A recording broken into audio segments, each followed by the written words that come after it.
guys, welcome to our first drive video on this updated BMW M135i. This isn't a facelift or LCI car, it's simply BMW wanting to improve and update one of their very popular models. This current shape 1 series was launched back in the summer of 2019 and is approaching its 3rd birthday. The base price for an M135i in the UK is £38,500 and that's before options. This particular car, well, it's a German press car, so it has a few things thrown at it. I don't know what the retail price is, and it's not really relevant to this video because the German cars are spec'd differently to the UK cars. But what I can say, and something that you probably have noticed, is this car is in individual Sao Paulo yellow. That's the colour that we've seen on the new or current G80 M3 and G82 M4. It's a really cool colour, and it's one of about 150 new colours available on the 1 Series, because this 1 Series and cars like the 2 Series Grand Coupe that are built at the Leipzig plant are now able to spray your car in an individual colour, although I believe this particular one is about €3,800, so you probably pay about £3,500 for it. But it does look really good, and it certainly makes your 1 Series stand out from the crowd. This particular car also has the optional 50th anniversary badges on it, on the wheels and on the car itself, and I think they suit it really well. The colours go very well with the Sao Paulo yellow, and it has the larger optional 19-inch wheels, which are clad with Michelin's Pilot Sport 4S tyres, but we'll talk more about that when we get in the car. These updated M135i's have actually been on the Leipzig production line since about November last year. So there's plenty of customers in the UK and in other parts of the world that have the 1 Series that have already got their updated cars. Aesthetically, on the outside and on the inside, there's really nothing to differentiate them from the pre-updates because, as we already talked about, it's not an LCI. It's what's going on under the skin that has changed. So we'll run through that quickly now and then get the car out on the road and talk about what I'm feeling. In terms of running gear, so engine and gearbox, it's essentially the same. So we have a B48, which is a 2-litre 4-cylinder turbocharged unit, producing 306 horsepower and 450 newton meters of torque. That runs through an ASIN 8-speed automatic gearbox, and that gearbox feeds all of that power and all of that torque via BMW's xDrive system. But this car, remember, is on a mini front-wheel drive platform, so it's not really the same as, let's say, the new M240i xDrive, which is based on BMW's 3 Series platform, and therefore a rear-wheel drive platform. We won't get too geeky into the xDrive system because that's one of the big changes that they've made to this updated car. BMW claim this will do the 0-62 sprint in just 4.8 seconds and go into a top speed of 155 miles an hour. Aside from those xDrive tweaks, the majority of the updates on this car are suspension related. New spring and damper rates, increased negative camber on the front and rear axle, and in fact they've made the rear axle a lot stronger altogether. They've tweaked the steering calibration as well, and something else that they talked about lots in the presentation yesterday was the improved active sound, I think they called it. So the fake sounds that we hear in the cabin, and also, to my ears at least, they've improved the external, let's say, organic sounds. Listening to other press cars going up and down roads yesterday, they sound better than the sort of pre-revised car. Right, let's jump in and take it down one of these awesome local roads, and I can tell you what I'm feeling from behind the driver's seat.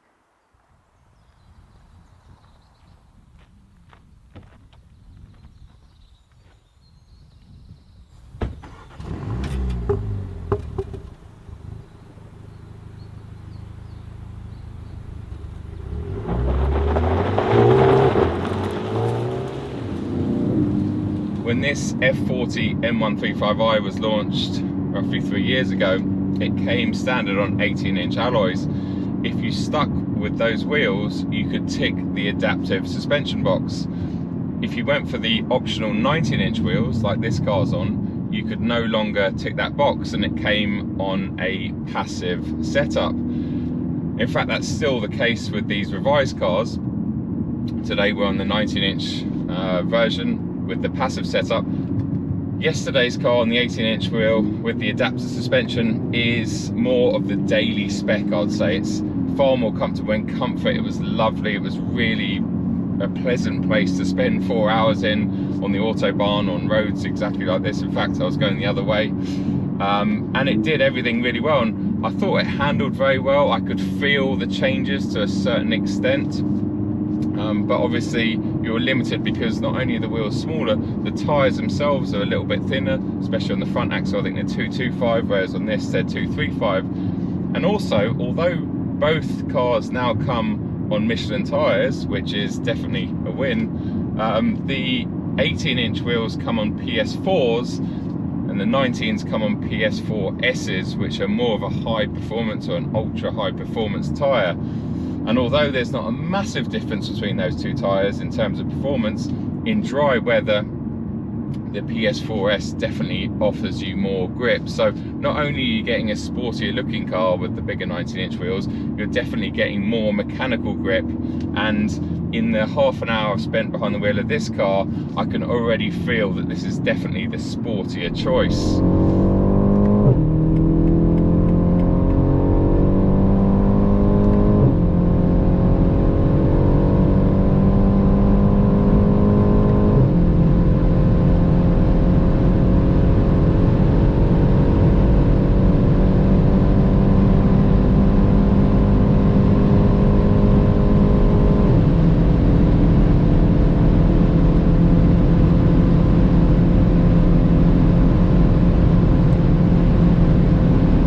Something else I want to talk about are these M Sport seats. I believe they're standard on M135i's in the UK, but in other markets like Germany, well, you have to tick an option box. And in fact, yesterday's car was fitted with the regular sport seats. And I tell you what, we're really lucky that we get these seats as standard, especially for people like myself that have got a lankier and bigger frame, because I really like these seats. They not only look special, but they're supportive and they're really, really comfortable.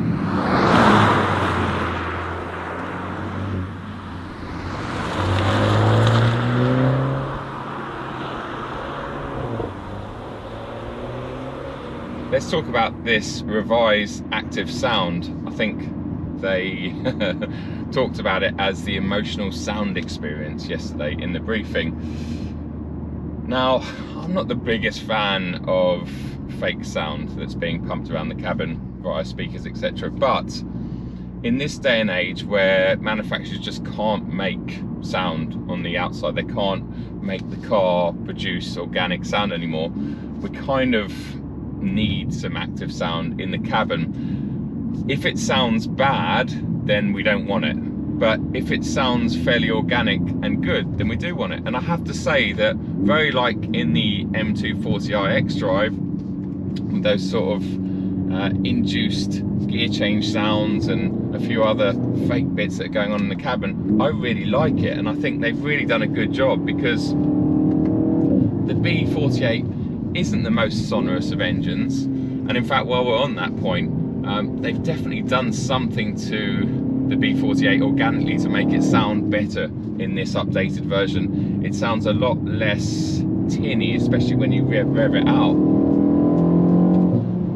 But yeah, do you hear those pops and cracks? Well, they must be real, but I think the sound, the speakers are enhancing that sound a bit more, and I actually really like it. If you put it back into comfort, it shuts down and all of that stuff stops, but when you're pushing on, it sounds really good. And I think the improvements that they've made on the whole are improvements. I think it definitely gives you a bit more fun and enjoyment when you're behind the wheel of it. So yeah, active sound improvements or revisions are definitely a thumbs up from me.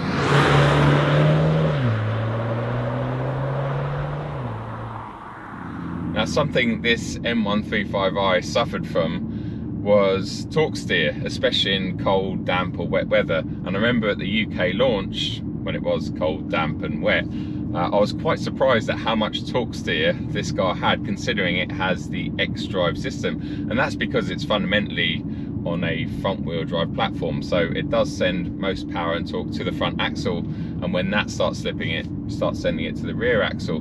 Now that's one of the changes they've made to this revised car. They've tweaked the xDrive system and they've improved the torque steer. And I have to say, although I haven't been in wet, slippery weather, if we slow it down and we put it into first gear here and put our foot down,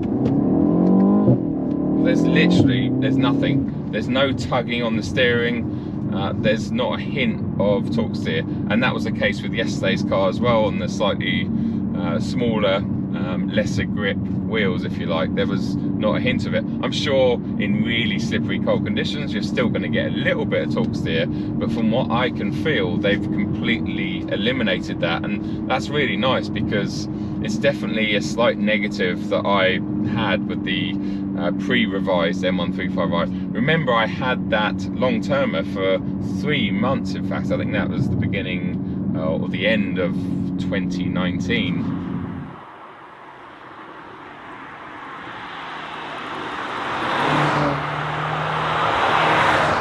Up until this trip, my favourite F40 Generation 1 series has been the 128 Ti.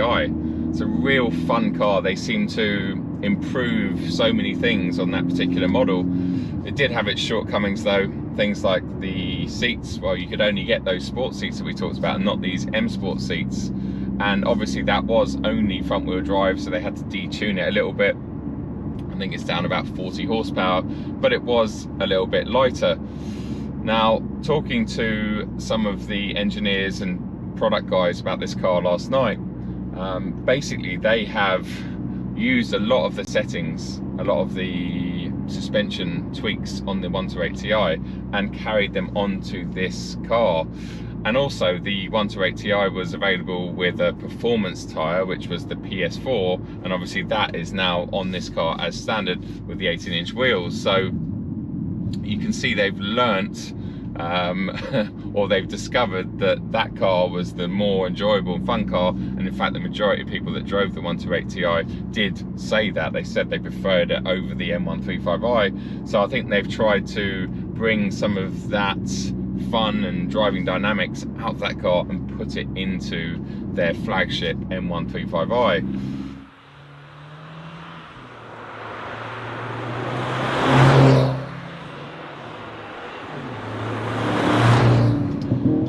What's it like handling wise? That's what you'll want to know. That's what I want to know. Like I said, I spent a lot of time in the 18-inch car yesterday and I was reasonably impressed, but I was more excited about getting in this car because I've been told it had a much better front end and it just felt sportier.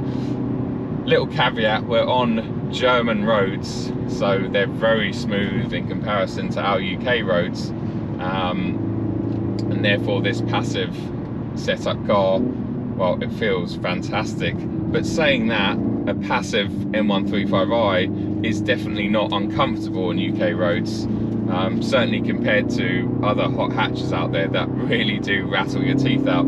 I think these have got a real good ride quality to them, considering, you know, what they are primarily designed for. The front end is just epic. And I remember being really impressed by the front end of this car when it was launched, but now with the extra negative camber and the suspension tweaks, it just feels amazing. In fact, I believe the front axle's got 2 degrees of negative camber on each wheel, which is actually more than my M3 rear wheel drive out of the box. That was 1.7 degrees, and a lot more than my M3 xDrive, which has got about 1.3 degrees. So it's no surprise that when you do turn it in, it just feels great, but it feels really nice and balanced. They've definitely made some improvements in terms of the way this car handles and feels. I wouldn't say it's oozing with steering feel, but without trying the pre-revised car back to back, I would definitely say that there is a bit more feel, and it feels a bit more natural as well. And that's what's perhaps most important, is it just feels very nice and natural through these curves. We're actually following another Sao Paulo yellow M135i in front, so we can watch that. Oh, it's just, yeah, it's awesome. Do you hear those sounds? Oh, I quite like them. It's the kid in me. Like I said earlier on, you can turn it off.